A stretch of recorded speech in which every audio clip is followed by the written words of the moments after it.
جو ہم کہہ سکتے ہیں کہ عام آدمی کی پہنچ میں نہیں ہے. سردار نقوی صاحب کی اگر ہم پے اسکیل کا دیکھیں تو شاید غالباً 12-14 لاکھ روپے ان کو سیلری ملتی ہے، اور ان میں سے کوئی بھی ایسا وکیل نہیں ہے جو ان کی پورے مہینے کی تنخواہ لے کر 12-14 لاکھ روپیہ لے کر آ جائے. سب کے سب مہنگے اور بڑے وکلا ہیں.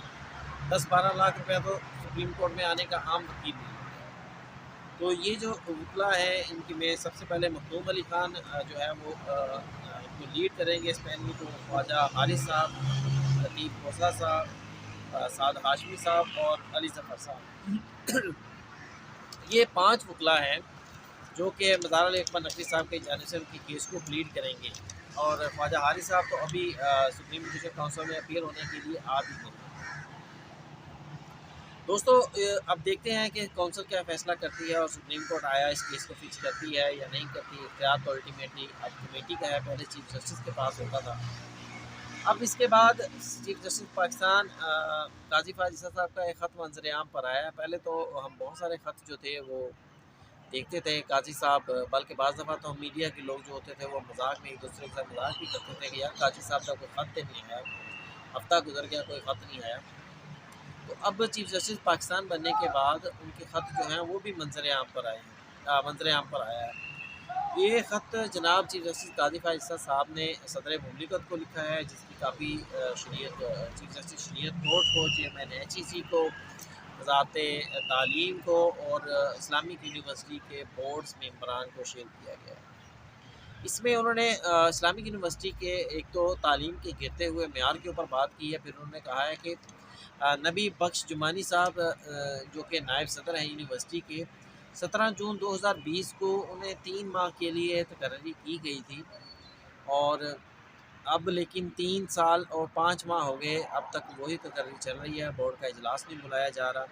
تو صدر پاکستان جو ہیں وہ بورڈ کا اجلاس بلائیں اور ممبران جو ہیں نبی بخش جمانی صاحب کی تعیناتی کا جائزہ لیں، اور اس کے علاوہ جو ان کے چیف جسٹس قاضی فائز عیسیٰ صاحب کے اعتراضات ہیں ان کا بھی جائزہ لیا جائے. پھر ساتھ میں یہ بھی کہا گیا ہے کہ قاضی صاحب نے نبی بخش جمانی صاحب کو 2 خطوط بھی لکھے ہیں 12 ستمبر اور 13 اکتوبر کو، ان کا بھی کوئی جواب نہیں آیا.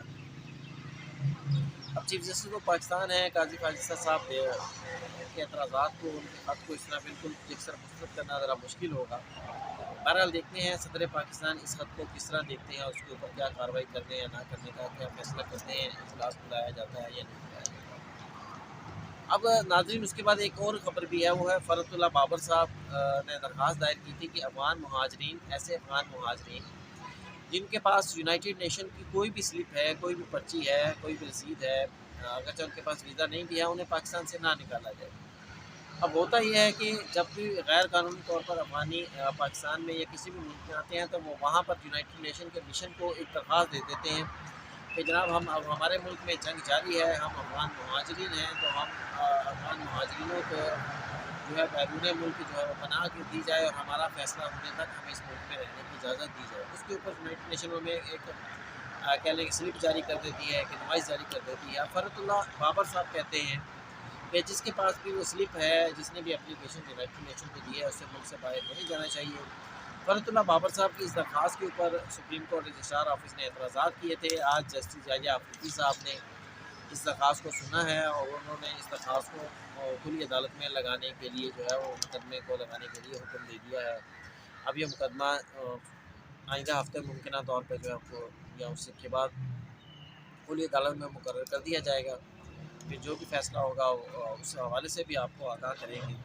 پھر شاہ محمود قریشی صاحب وہ بھی اب سپریم کورٹ آف پاکستان میں آگے ہیں. شاہ محمود قریشی صاحب نے سائبر کیس کے اندر ضمانت سپریم کورٹ میں دائر کر دی ہے، اور ان کے شاہ محمود قریشی صاحب کا کہنا یہ ہے کہ ان کا مقدمہ عمران خان سے مختلف ہے. اپنے آپ کو انہوں نے اس کیس میں اندر عمران خان کے کردار سے ڈس ایسوسیٹ کیا. انہوں نے کہا کہ نہ تو میں نے کوئی خط لہرایا، نہ میں نے اس سائبر کیس کو پبلک کیا.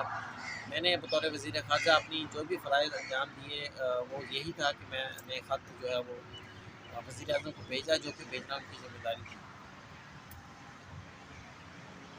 پھر ان کی جانب سے یہ بھی کہا گیا ہے کہ سائفر کیس کا جس مقدمے کا جس انداز سے اندراج کیا گیا اس میں قانونی تقاضوں کو پورا نہیں کیا گیا، اس لیے یہ ایف آئی آر نہیں بنتی. بہرحال اس سے پہلے Imran Khan chairman P T I کی درخواست بھی سپریم کورٹ آف پاکستان میں آ چکی ہے. 22 رواں 22 نومبر کو جسٹس سردار طارق مسعود کی سربراہی میں 3 وکیل بینچ اس کے اوپر سماعت کرے گا۔ اب دیکھتے ہیں کہ عمران خان کی درخواست کے اوپر کیا فیصلہ ہوتا ہے، تو اس کے بعد شاہ محمود قریشی صاحب کی درخواست جو ہے وہ بھی سماعت کے لیے مقرر ہوگی، اس کے اوپر کیا فیصلہ ہوتا ہے۔ اس کے ساتھ ہی ناظرین، یہ اب تک کی سپریم کورٹ سے بڑی خبریں تھیں۔ مجھے دیجیے اجازت۔ پروگرام اگر آپ کو اچھا لگا ہو تو اس کو لائک کیجیے گا، میرے چینل کو سبسکرائب کیجیے گا، شیئر ضرور کیجیے گا۔ مجھے دیجیے اجازت۔ اللہ حافظ۔